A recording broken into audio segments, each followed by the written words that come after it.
Today, on International Women's Rights Day, we speak about the strength and economic leadership of Ukrainian women and about the barriers they continue to face.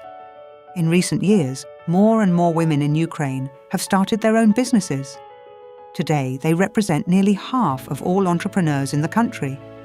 For many, entrepreneurship means income, independence, and the opportunity to create jobs for others. But this growth has come during wartime. With many men mobilized and care services operating irregularly, most household duties and caregiving responsibilities fall on women. These pressures limit their time, energy, and professional opportunities. And yet, Ukrainian women continue to move forward. They build businesses not only to adapt, but to lead. They strengthen their families, support their communities, and shape a more resilient economy, even in the midst of crisis. Across 8 regions of Ukraine, from Chernihiv to Zaporizhia, small and medium-sized enterprises are supported by Mercy Corps in partnership with the NGO West Ukraine Digital through the Bloom program. Grants ranging from $17,000 to $30,000 are allocated for purchasing equipment, restoring production, and creating jobs. Tetiana did not plan to become an entrepreneur during the war. However, shelling, forced displacement, and motherhood changed her life. Despite a shortage of specialists and frequent power cuts, she established a center providing structured, inclusive support that strengthens resilience among families in her community. My name is Tetiana. The idea of starting my own business came to me when I became a mother. Before that, I had 8 years' experience working as a speech therapist in a state nursery school, as that was my first qualification. When I gave birth, I realized I wouldn't be going back to my old job. I would do something of my own. Then the war began. In July, the shelling started in our area. At that time, my child was 3 years old. The strikes happened only at night, so we would leave the city at night and sleep in the car. One day, as we were returning from staying outside the city, a strike happened during the day. We had our own house, a large yard, and Emma was playing in the sandbox. She just froze where she was standing. That same day, we packed up all our things. We have 4 dogs, and we brought them here with us. Later, I found this flat. We started renovating it and finished the repairs very quickly within January, and by February, we were already welcoming children here. Sadly, every second child now has special needs. I see this especially among children born in 2022. We have short-stay groups for the youngest children aged 2 to 3, and a group for ages 3 to 5 and older, our nursery group, which works every day, including Saturdays. In Kamyanska, no other childcare settings work on Saturdays, only us. Last year, I obtained a second qualification as a neuropsychologist. In my team, I have a speech therapist, a special education teacher, and a physical therapist. We created a unique interhemispheric interaction program called Little Neurons. Around 80 children attend it regularly every day. At the moment, the main challenge is a severe shortage of staff. Many excellent specialists, even those I knew personally, have gone abroad. One day in November, while listening to a lecture, I read about program sponsors and came across the Bloom program. The day after that, they came to see us, and soon my participation was confirmed. I wrote a business plan. I was already able to do that because they had taught me, and it was approved. I was absolutely thrilled. Through the program, we purchased a powerful generator, strong enough to run everything. Most importantly, we bought an inverter battery system. We have 2 batteries. We are the place where it is warm and where there is always light. We also purchased an interactive whiteboard and an interactive table. Our equipment was outdated, so we bought a printer and a computer, as well as a large amount of inclusive, educational and sensory materials for the children. We bought a cupboard for our personal belongings, a small fridge, and another television with a special backlighting system that helps children with hearing impairments follow rhythm.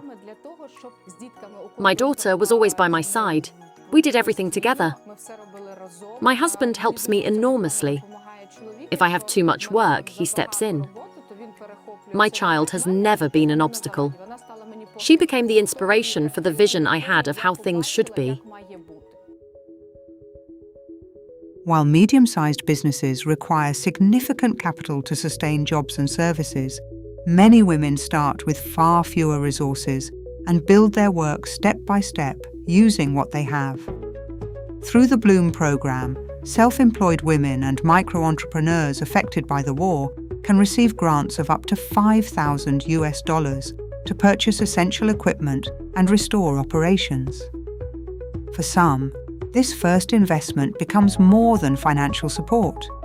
It is a turning point that transforms informal survival strategies into stable income.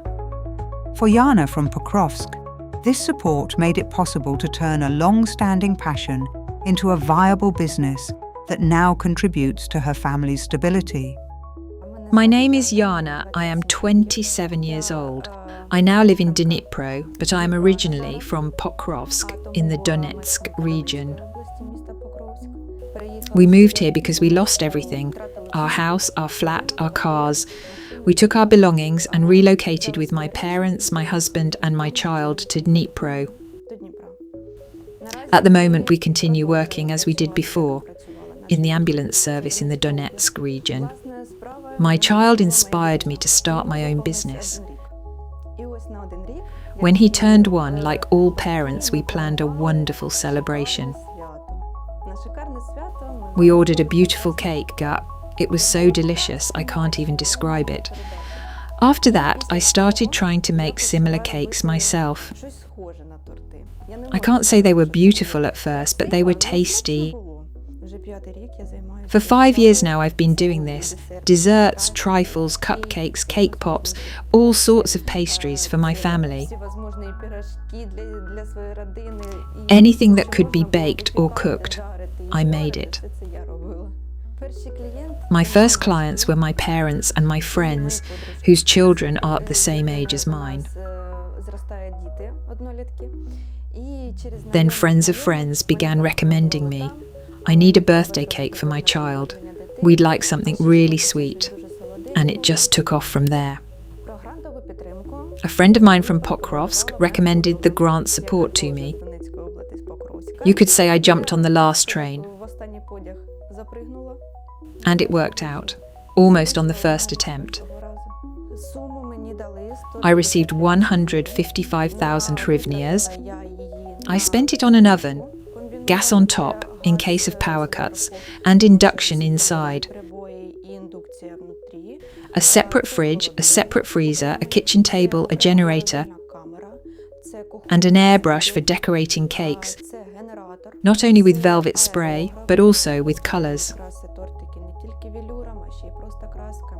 Per week, alongside my main job, I can comfortably complete 5 orders for now. I ask the family not to disturb me. They all leave the kitchen. If I can't work during the day, I work at night. I need silence and harmony with myself. Not everything works out the first time. Sometimes something melts, something doesn't set, or the sponge doesn't rise properly. When you choose the right husband, he supports you in everything.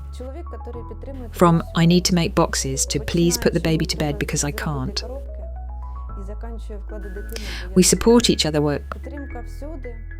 I help him, he helps me.